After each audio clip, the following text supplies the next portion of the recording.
Time for kí ni a fi kàn án náà ń gbé tí a lẹ́jọ́ sọ́ọ̀lẹ̀ náà. Fọ́kọ̀. Boys àti girls ẹ̀ bá padà wá bí I will show you my kọ̀kọ̀. Máa ń gbé tí a lẹ́jọ́ wo mo kàn ní pé kó má dàgbà pé o pè mí ní ò jẹ́ pé mo kàn yẹ wá o wò ó kò sọ́ọ̀lẹ̀ náà ìlànà ìfẹ́ ṣe. And girls, yeah.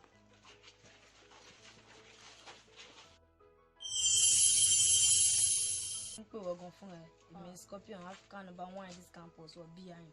Gbọ́dọ̀ wá bá mi injection yìí. Àlàyé mi JP Jaiye sọ́ọ̀lẹ̀ náà ìgbà tó wá fún mi time cut mi jọra bá. Anytime tí wọ́n àwọn boys and girls ẹ̀ tó ń kó káàkiri. Anytime tó bá ṣe rádaràdà ní campus mi, I will show you my thing. Àlàyé máa jẹ ojú ẹ̀ wọ́n mú kọ́ wá pé kó má dàgbà pé o kò pè mí mo jẹ́ pé lè ṣe wá o wò àlàyé mi sọ́ọ̀lẹ̀ náà.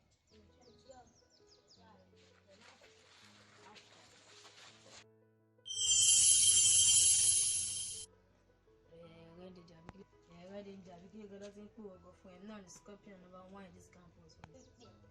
Ready Njabi kí gbọ́dọ̀ ti ń pè ọgọ́ fún ẹ náà ní Scorpion #1 in this campus for BRC.